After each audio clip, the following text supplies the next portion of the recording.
of the images that stuck with me from that experience was after we finished the tawaf and we were coming out, there was this gentleman, he looked Asian. I mean, there are people from all over the place, of course, right? And you could just see he was in his maybe early 50s, and his jaw was dropped, and just it was waterworks, just his eyes were just pouring down. It was just incredible. And you could see that was his reaction to the first time he saw the Kaaba. And so people react in different ways, but that's the first thing I think that hit me from that experience. And there are lots of aspects to Hajj that we can explore, but I just wanted to open with that because that's how Hajj itself starts. You put on the ihram and you're still sort of wondering about the logistics, and then you get there and that's the first thing that you see and that you're excited to see. And then the other moment that really hit me was after the Hajj was over, we went to Medina and we were praying in the Prophet's mosque. And then, people rushed to try to get, near the Rawda. For those of you who have been with me, there's a bit of space where the Prophet used to pray, and it's just a small space, and it has a different color carpet. And sort of between the mihrab and where the Prophet was buried now, which used to be his house, that's the Rawda, and if you pray there, it's, equivalent as if you prayed in heaven. So people rushed to get there, and so did I, but then I ended up just behind the graves. So you have the graves of the Prophet Umar and Abu Bakr. Again, these are like some getting emotional now, right? Because these are people that you grew up reading about, and then you're sitting there, and then when we finished the prayer, it hit me. And I'm praying behind the Prophet's grave. There's literally between me and the wall was the 5-10 centimeters, right? Just so my head wouldn't hit the wall. And that's just incredible that you can have such an experience. Anyway, so there are lots of other aspects to Hajj that inshallah we will explore this evening. But those I wanted to just start with two that really hit me. So to talk about that this evening, I'm really glad that we have with us Sheikh Haytham Tamim and Brother Rahim Young. I'll admit to be Sheikh Haytham's groupie, in my humble view, is the best Sheikh we have in Britain at the moment. Not to flatter you, but it's truly how I feel. So it's difficult sort of to try to introduce Sheikh Haytham, but for those of you who don't know him, Sheikh Haytham is the founder, the chairman, and the primary teacher at the Utrecht Foundation. He has a long experience, over 20 years working in fiqh, hadith, and sort of fiqh, and then the science of the Quran. He studied with some of the greatest scholars in Syria and Lebanon. He was a lecturer of comparative jurisprudence fiqh in Lebanon. In addition to that, he's been working a lot in Islamic finance, and some of you in the city might have encountered some of his work. He's the director of Sharia Solutions Limited, which is an Islamic finance consulting firm, and he also sits on the Sharia Supervisory Board of Gatehouse Bank. And a lot of you possibly know of it, and if you don't, please do check their websites to see the courses that it delivers and the ones that Sheikh Haytham delivers. And we also have Brother Rahim Young, which I think you possibly recognize him from TV, right? Like Ramadan, the guy is like, who are you, what are you? You possibly have seen that's how I recognize him today. He's well-known face of the Islam Channel flagship daily show, Living the Life. In 2011 and 2012, he anchored the live broadcast from Hajj, bringing to millions of viewers around the world the sights and sounds of the world's largest annual pilgrimage.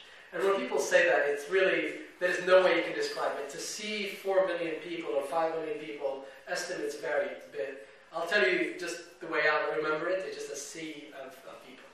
It's just huge, as far as the eye can see. So he was one of the people who brought that experience to a lot of us through Islam Channel. In addition to his broadcasting roles, Brother Rahim is a senior social worker with an inner London borough, specializing in emergency child protection and emergency psychiatric responses. He is active in the local community and is currently chairman of the Pure Football Academy, which looks at using football as a means to engage young people. Without further ado, I will pass you to Brother Rahim, who will talk about his personal experience, and then we'll come to Sheikh Haytham.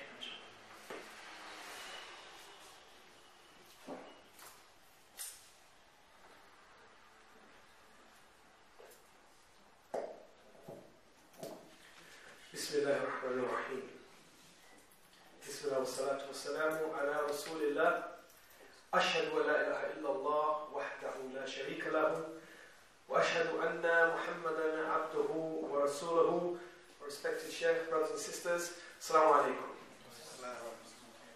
It is indeed an honour to be here at the City Circle. I've heard for many years about the City Circle. I've often had the intention of coming down and attending, and to have been asked to come and to speak about such a fantastic subject as the Hajj. I was exactly honoured to receive that this last week. I'd actually just finished writing an article that somebody had asked me to write about the Hajj, so do forgive me if I read the article that I wrote. I thought I could kill two birds with one stone. Sid, when you mentioned the first time you saw the Kaaba, the first time I ever saw the Kaaba was not on Hajj, it was on Umrah way back in 1995, I think it was. And I had so many images and so many preconceived ideas. And when I went in there, I had the fortune, I just went straight up to the Kaaba and straight up to the black stone and grabbed the black stone and was kissing the black stone before someone pointed out to me it was the Yemeni stone. So I didn't realise it. I then made another mistake, because then they called the Iqamah and I went down to pray, and I prayed as you said with your head right next to the grave of the Prophet Muhammad ﷺ. I prayed in the front row with my head touching the Kaaba, and then realised at the end of the prayer I was about 50 yards in front of the Imam. So that's why there was a space there for me to pray. Anyway, I'm going to share my experience of the Hajj. A personal account. I'm not in any way academic or knowledgeable in Islamic teachings or sciences, but I have had the benefit and the privilege to have been 3 times in somewhat a unique capacity in the last 2 times, broadcasting the Hajj to millions of people around the world. So how do you even begin to describe the Hajj? The joy, the emotion, in what is, as we said, the world's largest annual pilgrimage. Everyone's dreams, people around the world come together.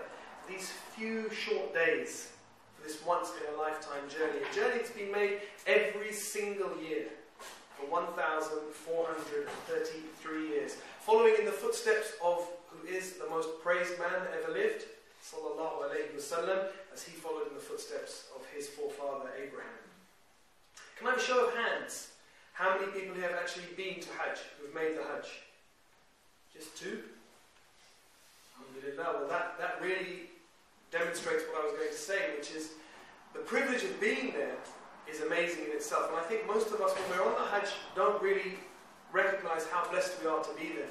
As a percentage in terms of this ummah, I calculated quite crudely, it's approximately 0.2% of the ummah who are at Hajj in a year. That's so if there are 1,000 people in this room, that's just 2 of them that would be selected from those 1,000 people. And that is the blessing that it is to be on Hajj. And when I speak about people's dreams and people's hopes, it's a cumulative effect of those millions of people, all with that hope and that dream, all coming together in the same place at the same time. To begin with, there is the sheer mind-boggling scale of the Hajj. I want you to imagine a large city, a city such as Manchester. Then imagine every single car, every single bus, every single hospital, every single shopping centre, every single school, every single office block, every single house, every single person in that city, all coming together in the same place at once. Now imagine that for Manchester, Liverpool, Edinburgh, Bradford, Bristol, Coventry, Nottingham, Leicester and Newcastle. That is the scale of the Hajj. Every single one of those people from all of those cities all coming together in one small place at the same time. As you can imagine, when you have what is a kaleidoscope of people coming together like that, every experience, every sight, every sound is there. A simple journey to buy bread becomes a feat of endurance. Praying half on the curb, half off the curb with a complete stranger's feet in your face becomes an ordinary event. And you have patience like you have never experienced in your life. Patience that you didn't even know was within you becomes something that you need to call upon every hour. Allah subhanahu wa ta'ala will permit each and every person to take away from the Hajj whatever they take away from it. I've been on 3 Hajjs, as I mentioned. The first time I went on Hajj in 2003, I was struck more than anything else by the variety within the Ummah. You would see what an old lady who looked to be 110 years old, blind and about 4 foot, standing next to a blonde, blue-eyed Australian basketball player, and the two of them doing exactly the same thing at exactly the same time, completely united in their love for the Ummah, in their love for the Messenger of Allah, in their love for Islam, and yet they couldn't have been more different people in their backgrounds, in their ethnicities, and in their stories. The next time I went on Hajj in 2011, which was when I first broadcast the Hajj, I went and made Hajj for my mother, who had just very recently passed away. And that Hajj for me was very much about the existential nature of life, about the next life, about how temporary this life is, and about how everlasting the next life is. In fact, I just lost my mother the first time I lost somebody who was near and dear to me. But it was the third time. It was my third Hajj that had a particular profound resonance, and that was last year in 2012. And this indeed was like a psychological journey. A tourist trek, I would call it, of psychology, where Allah subhanahu wa ta'ala took me through a journey which had layer upon layer upon layer, which I didn't know about. I didn't know where I was going. I didn't know the place it was going to take me to. But it seemed so obvious and so clear once Allah subhanahu wa ta'ala had taken me there. The first step of these movements was, of course, leaving your home. The security that we build around us, the comforts that we build around us in our home. And anyone who leaves home on a journey knows that there is a level of insecurity when you leave that which is most sacred and most dear to you. You travel to the airport. In fact, on my first Hajj, thankfully this group doesn't exist anymore. On my first Hajj, when I arrived at the airport, I was still a newly practicing Muslim at that time, I arrived and who I thought was the leader came up to me and he said, "I've got a favour to ask you." I said, "No problem, you know you're enthusiastic, you're going on Hajj, you'll do anything for anybody." I said, "What is it?" He said, "Would you lead the group?" I said, "What do you mean lead the group?" I said, "Where are you going?" He said, "We're not going." I said, "Who's coming?" He goes, "No one, we're just sending you off on the plane." And literally I agreed out of enthusiasm, and after a day of being blamed for everything that went wrong, I finally confessed to everybody else in my Hajj group that I was not the leader of the group and that I, like them, was just somebody who was participating. But indeed, when you arrive at the airport and you make your way to a foreign country, again, another level of your security, the familiarity of your country, of your traditions, of your home, of the language, everything, again, you're reduced again in one level of security, one level of that sense of safety that we have around us. Again, you're feeling a little bit more insecure. You make your way to your hotel. And our hotels these days are indeed very comfortable. But gradually, Allah subhanahu wa ta'ala is peeling away layer after layer of your security, of your sense of self, of your sense of who you are, with foreign surroundings, foreign food, testing us with the heat, the queues, the discomfort, the hunger that are indeed the inevitable companions of the Hajji. When your patience begins to be tested. The tick-tock of time carries on, and before you know it, it is the 8th day of Dhul Hijjah. This is the day when everyone must now make their way to Mina. And you've just got used to being away from home.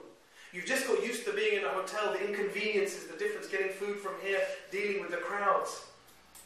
But this time, Allah subhanahu wa ta'ala again is going to reduce us another layer. For we're going to leave behind the comfort of the hotel. But this time, not just the comfort of our hotel, but the most intimate of comforts. We're going to leave behind, certainly for the men, our clothes. Our very clothes that we wear every single day of our life, we're going to leave them behind. Our soft cotton socks, our air-cushioned soles, our breathable tops, dare I say it, our most intimate of undergarments. And we're going to adopt 2 simple pieces of cloth. When do we ever go out in the street just wearing 2 pieces of cloth with nothing underneath? Allah subhanahu wa ta'ala again is pegging us down and down and down. Not even allowed to wear fragrance. There are no levels here, there are no layers of beautification. It's just you and your Lord. Onwards towards Mina. The trek to Mina every year, anybody who has seen the exodus that happens on the 8th day of the Hijjah, whether you are in Medina or whether you are in Makkah, this Exodus is like nothing else on earth. All of those millions of people at the same time, on the same day, are making their way now to the same place. And I can tell you, every single car, every single bus, every donkey and cart, every motorbike, every means of transport you can ever imagine is now laden more than heavily than it has ever been. People on roofs, people hanging off the back of cars, people 4, 5, 6 people on motorbikes, any means of transport. And the whole journey from Makkah to Mina, which is about 5 miles, 6 miles, the whole route is lined with millions and millions of people all making their way in the same direction towards Mina. I took a motorbike journey actually. I thought I'd be clever, jumped on the back of one of these motorbikes. And the guy, first of all, after haggling the price, as you have to do, I haggled a price with him which I thought was good. I was told later it was not a good price, but I was on the back of his motorbike, and he was driving along. Suddenly he changed lanes, then he changed lanes into the oncoming traffic, then into the dual carriageway with oncoming traffic coming towards us. He was up the curb, he was down the curb, and he kept talking. And I couldn't hear what he was saying. And I kept saying, Naam. He's talking away. And eventually he turned around and he said, not you, I'm on the phone. He'd been on the phone the whole time. He had it stuck in his headscarf while he was doing this. So precarious indeed. Mina itself, when you arrive in Mina, the tent city, is like no other place on earth. If you imagine all of those millions of people coming together for just 4 or 5 days to live in a temporary city. Every one of them needs shelter. Every one of them needs clothing. Every one of them needs to use the bathroom. Every one of them needs to be fed. And yet this place is only there for 4 or 5 days. Walking through Mina is amazing. Walking through Mina is like traversing the earth in a couple of hours. You start off, as many of us here would, in what they call the European camps. It's actually Western. It's Americans, Australians, New Zealanders, anybody Western. It's put into one area of Mina. If you have a British passport or a European passport, that's where you'll be. And you walk around there, the languages are familiar, the sights, the smells are familiar, and you walk on, and you find yourself suddenly in the subcontinent, Indian subcontinent. And everybody there is Indian, or Pakistani, or Bengali, and they're speaking different languages, and they're wearing slightly different clothes, and they're eating slightly different food, and you walk on, and suddenly you find yourself in West Africa. And everyone now is really tall, compared to me anyway. Everyone is very tall, and the languages have changed again, and the customs have changed again, and the women are dressed slightly differently, and the food is different. And you walk on again, and you're in Southeast Asia. And everyone's my height. And the food has changed again, and the languages have changed again, and you feel like you've walked around the whole globe in just an hour or 2. But Mina is also a new level of discomfort.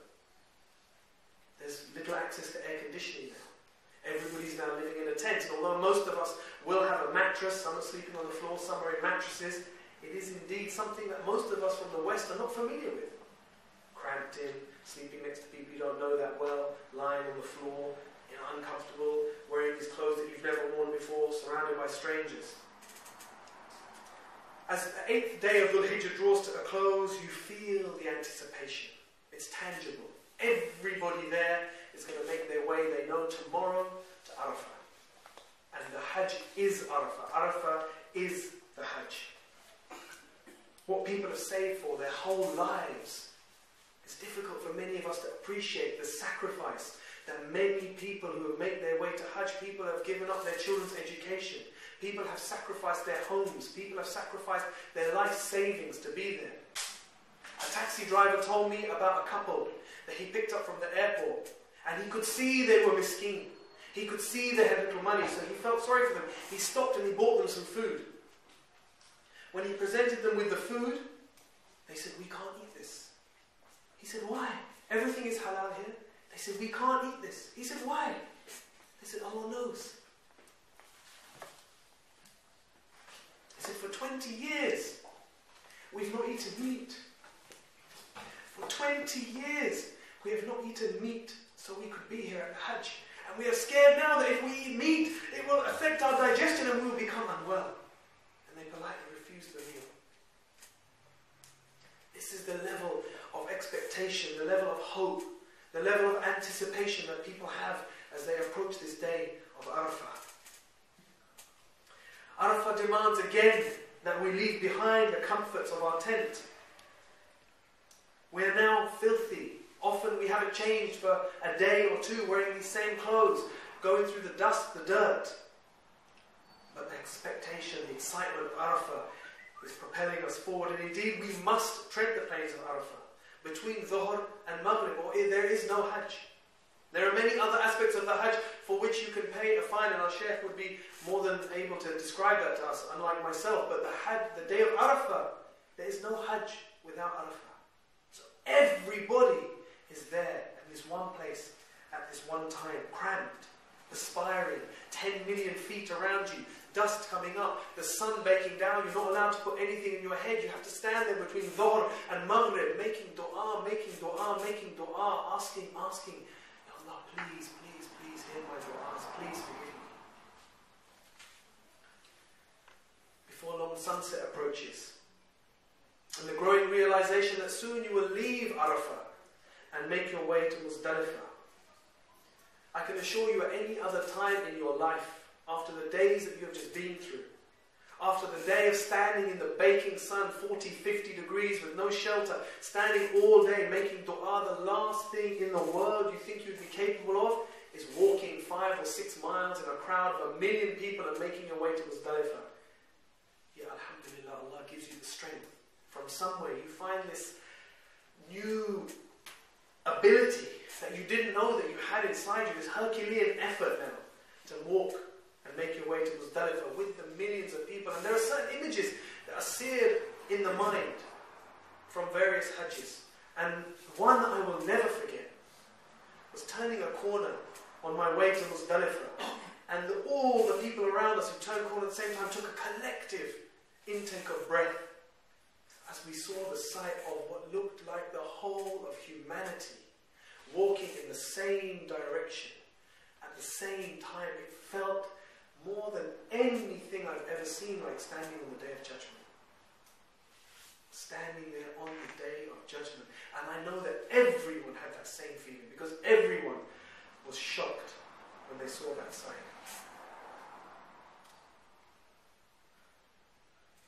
Again, when you reach Muzdalifah, you are lowered again to a new unprecedented level. Now you have to find a place to sleep on the street, wearing virtually nothing, with nothing. The nature of 4 or 5 million people together, they create a lot of rubbish.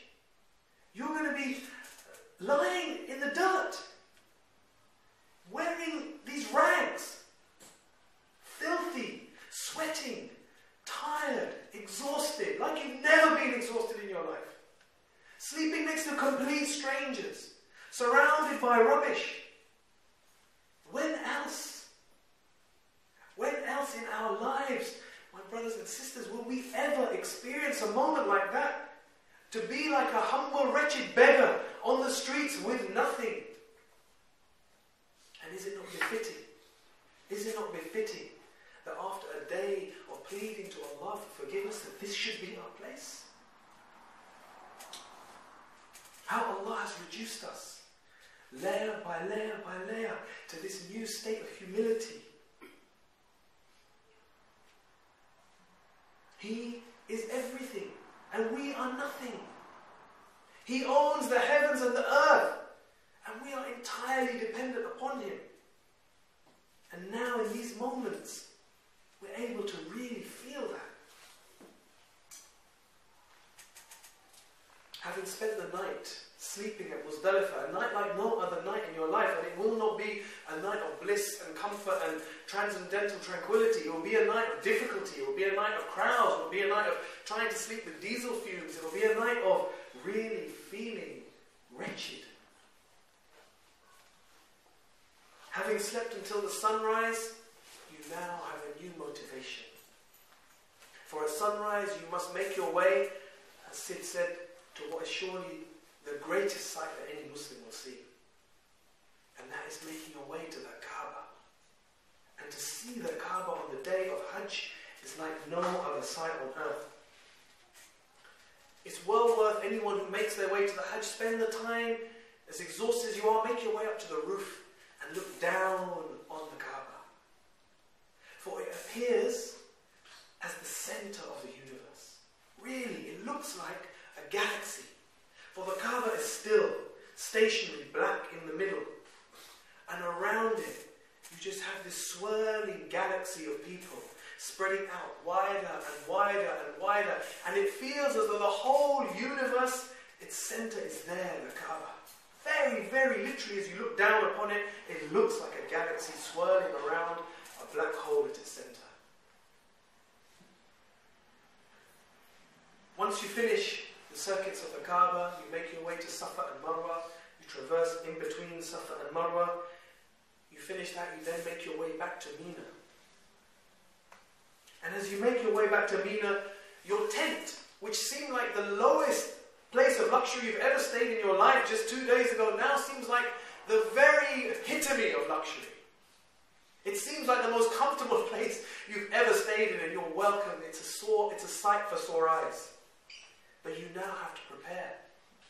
You now need to prepare to face your real enemy. Your real, deepest, darkest enemy.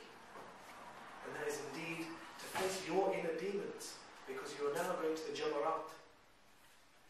The Jamarat, which are indeed the devil. I asked myself this question this year when I went, or last year. Is it merely a coincidence that we hold in our hand 7 stones, and sins are often described as being 7 sins? Is this merely a coincidence? To me, this had a massive symbolic meaning this year. Those 7 stones that we will hopefully chase away those sins. Chasing away the influence that has had, our desires have had upon our hearts. The jealousy that we feel, that blinds our joy at other people's happiness and blessings. The avarice that invades our salah as we stand there, thinking about what it is that we're going to acquire next. The gluttony, where we take the blessings that Allah has given us in our food and our nourishment, and we turn it into something that gives us diseases because we're unable to contain how much we consume. The backbiting.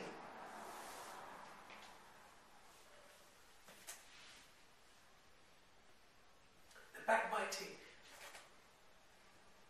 And the lies that punctuate our conversations, our daily conversations. Major sin that we invite every day into our lives, as if it's nothing but entertainment. And the pride that we have, that we are so special, that we are wealthy, that we come from the West, that we come from this tribe or from this nation, surrounded by people who are impoverished, surrounded by people who have nothing, and we feel somehow we are better than them. This original sin of pride. And yet we've done nothing to deserve these blessings, nothing to deserve these bounties, except falling short. Falling short in every way of being grateful enough to Allah subhanahu wa ta'ala. And yet even then He continues to give us more. Subhanallah. So these ugly facets of our personality have been standing between us and the pleasure of our Lord. And we've now been reduced to this layer of humility that hitherto we haven't known. Now we can stand in front of those jamarats and we can throw those sins away. We can throw that greed away. We can throw that backbiting away. We can throw that jealousy away. SubhanAllah. As I threw each stone last year, I felt as if I had arrived at that realization of what these symbols meant, of what I was doing. And although it was only a fleeting moment, that Allah graces you and blesses you with that insight, alhamdulillah, it did have a profound effect. We continue to do this for 3 days. Each day, we confirm our resolve to be cleansed of the filth of our lower selves. Hoping, entertaining the hope that we might return home unsaddled by these weighty imperfections. After all, isn't that what Hajj is about? We know the reward of the accepted Hajj is to return home to your family as if you were like the day you were born, with no sins. Who amongst us is born with these horrible sins? These horrible character traits that we acquire as we go through life. Allah gives us birth in this life as pure. And inshallah, when we make the Hajj, we have that opportunity to return again as pure. We throw away our dirty skin. We shed our sins, inshallah, and we return cleansed, lightened, hopefully aware and grateful for another chance. And inshallah, may Allah accept it from us all. Jazakumullahu khair. Thank you. Thanks for that. That's a check.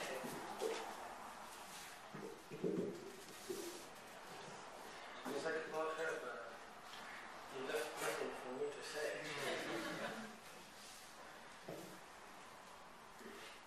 Bismillah ar-Rahman ar-Rahim. Alhamdulillah Rabbil Alameen. As-salatu was-salamu ala Sayyidina Muhammad wa alihi wa sahbihi ajma'in. In the name of Allah, the benevolent, the merciful, peace and blessings be upon the last and the final messenger Muhammad, the son of Abdullah, his family, his companions, and everyone who followed his footsteps till the day of judgment. Amen. Our Lord, purify our intentions, forgive our sins, accept our repentance. Make our deeds purely for your sake. Give us ikhlas, give us purity and clarity and direction and guidance. Amen. Assalamu alaikum wa rahmatullahi wa barakatuh. How are you today? Good. Show me your hands. Who's planning to go to Hajj this year? 1, 2, 3. Okay, good. Probably some people already gone. Some people started their journey early. And the journey to Hajj is one of the 5th pillars in Islam, as we all know. When we reflect upon these pillars, I like usually to connect these pillars together. For instance, what's the connection between Hajj and Salah? What's the connection between Salah and Zakah? What's the connection between Salah, Zakah and Hajj? Any connection? And definitions, as Fuqaha defined Salah, they said, As-salatu ibadatun badaniyah. So it's a bodily worship. And they defined Zakah, one of the definitions of course. The Zakah, they said, ibadatun maliyah. It's a money worship. So you worship Allah through giving this money. And then when they defined Hajj, they said, Al-Hajju ibadatun badaniyah wa maliyah. So it combines between Salah and Zakah.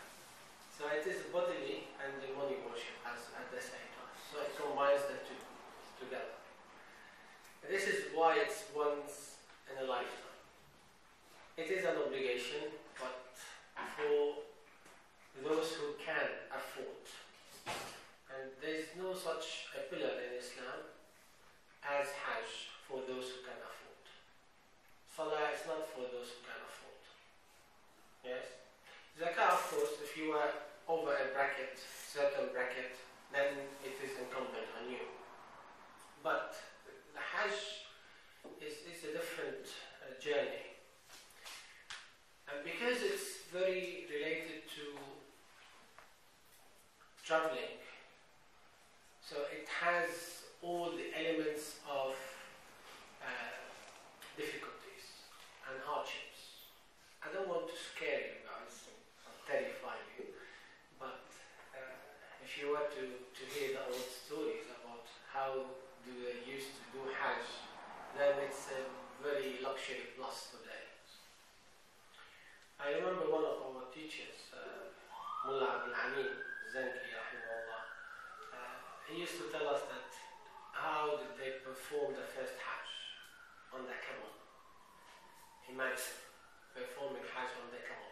This year in Jordan, they have started a new initiative that they will run some Hajj trips on the camel for those who want, just to show them and share with them this experience of how it used to be and to appreciate what Allah has given to you. I've said, it crossed my mind, but I can share with you that my first Hajj in the 90s, we've done it on the bus from Beirut to Syria to Jordan to Saudi. So it was a very long journey. It took us probably 2 days at that time, or 3 days, and then we have a broken down bus, no air conditioning, no windows to open. So we were cooked almost in the very back of the... But alhamdulillah, it was sunnah for Hajj, which is, anyway, sisters will enjoy this, especially if you are on the Weight Watchers and these kind of things. So it was a journey, subhanAllah, very special. But my latest one was a couple of years ago. Of course, alhamdulillah, I've done more than 4 or 5 trips, or probably more. I was reflecting on the meaning of Hajj. On the plane, I was thinking how many miles we are traveling to go to Makkah.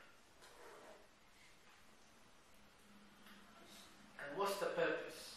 Of course, we understand it's a pillar, we want to please Allah Azza wa Jal, all the rest of it. Fine. But Allah Azza wa Jal said in the Quran, وَإِذَا سَأَلَكَ عِبَادِي عَنِّي فَإِنِّي قَرِيبٌ. When my servants asks you concerning me, say, I am near, close. If He's so close, and He is, why do we need to travel these miles and distances to go to Hajj? What's the purpose behind this? When you go to Hajj, you know what's the purpose. But I wanted to think about this. I would like to share with you this. Because the moment you leave your house, probably before you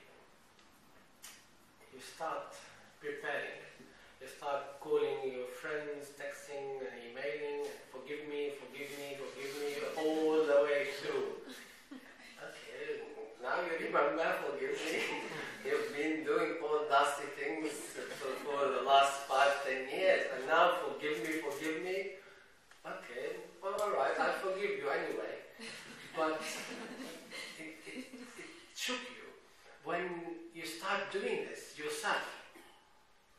And what I like as well to see here, what's the reason? Why do we do this before going to Hajj? Simply because you might not return back. Many people, with my respect, do not consider this on their list, but this is the main reason behind it. Because you might not come back from your journey. This is why you want to leave with a clear debt. No one has anything against you. So this is why then you start asking people to forgive you. And the meanest thing, when somebody says no to you, and you start begging them, and then, yeah, of course, if you've been bad towards these people, then yeah, of course, you deserve to be tortured as well from them. Go and seek their forgiveness with sincerity, and inshallah you will get it. So we start this preparation, but my advice actually is to prepare 3 things you need with you. 3 things. Patience, and patience. You cannot imagine how much you need patience. Sabr all the way through. All the team learned sabr in a different ways. Even the word sabr, being familiar with it, they started saying sabr, hajji, sabr, all the way through.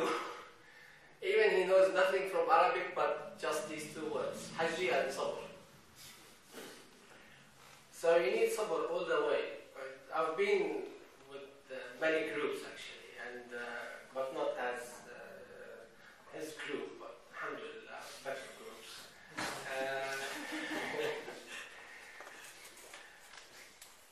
It's very difficult to just start sabr and establish sabr if you do not have this quality in the first place. Very difficult. For instance, I know one of the Hajjis who were with us. He started preparing for Hajj by exercising, running 2-3 miles a day, and then stretching this to more miles and so on. And his wife was on the wheelchair. So he is, mashallah, very fit. He used to be in the army before, and then he's now retired, but he's, mashallah, very fit, very strong, and then prepared himself, if you want, 100%.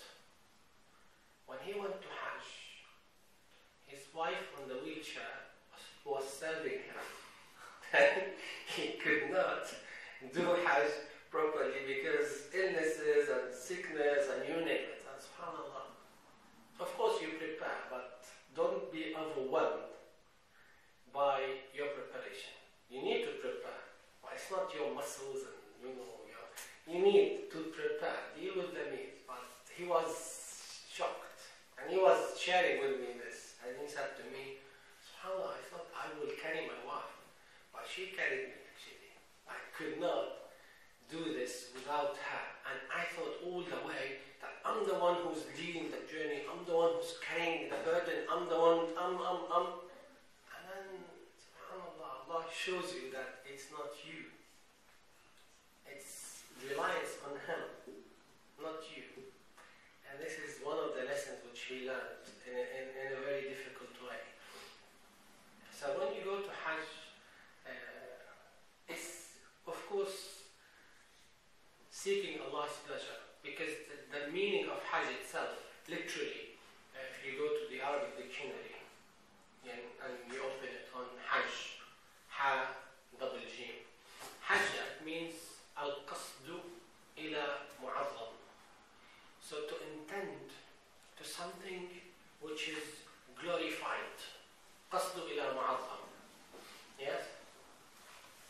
So this glorified ritual which we go and perform is all about seeking Allah's pleasure.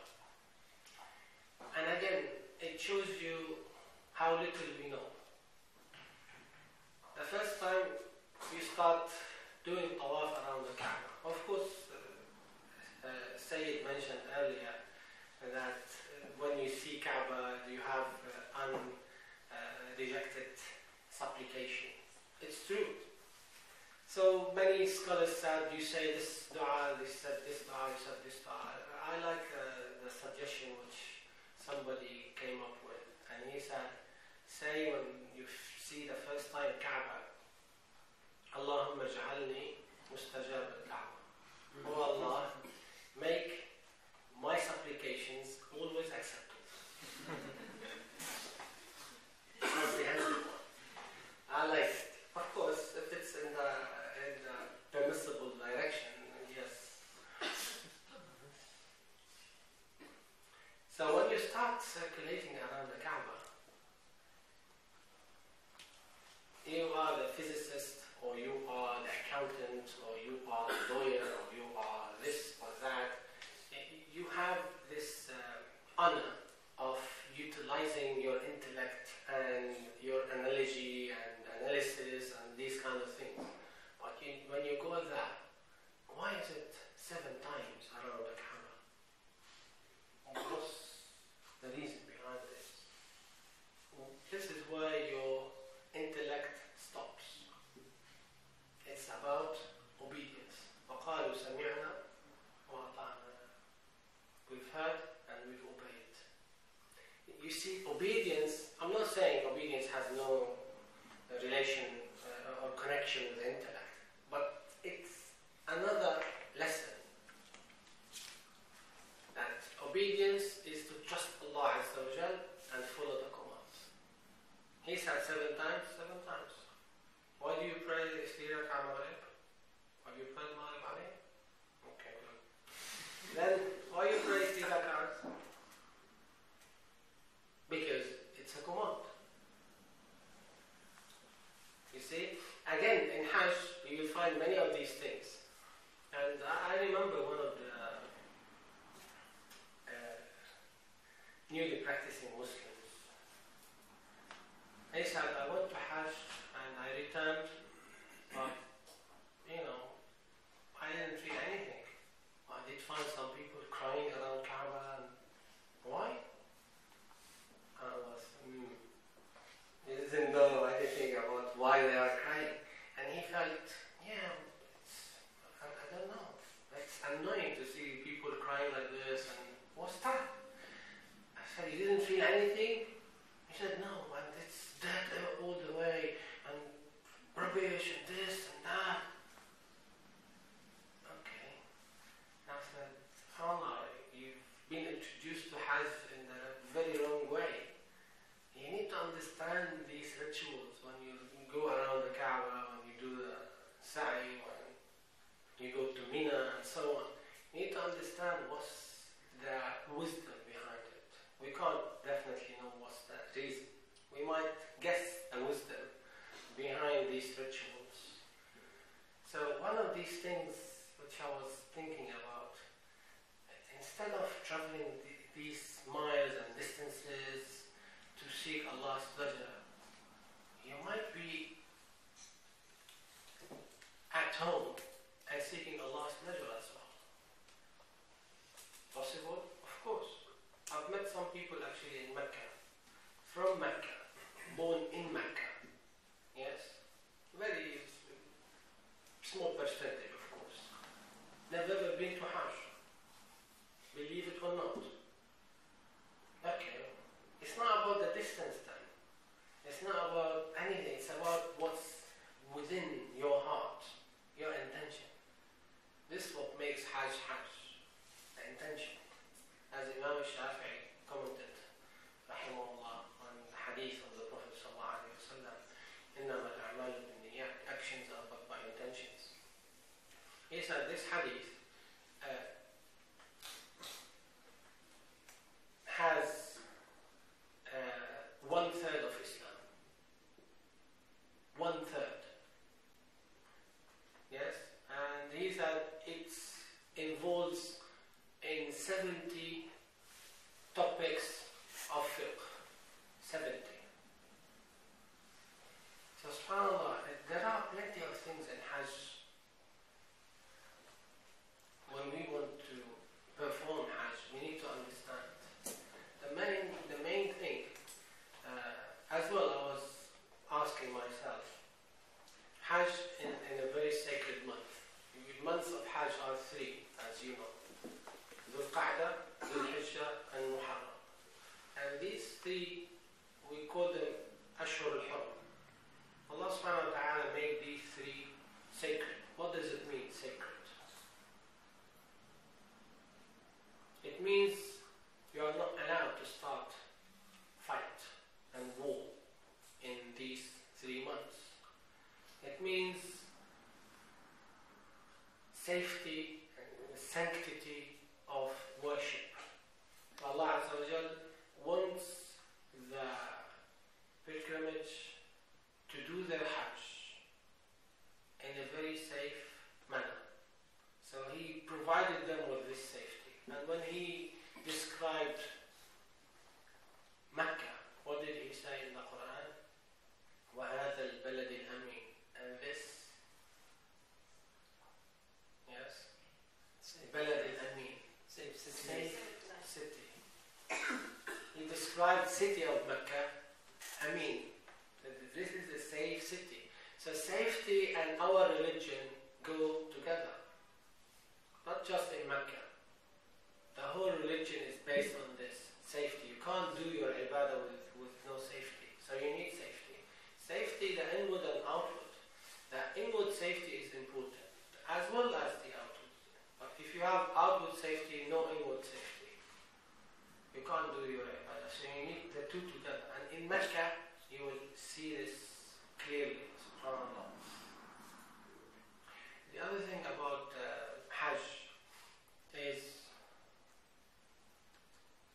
you start this journey, it's a journey to discover yourself as well. To discover the energy which Allah has given to you, the qualities which have been given to you.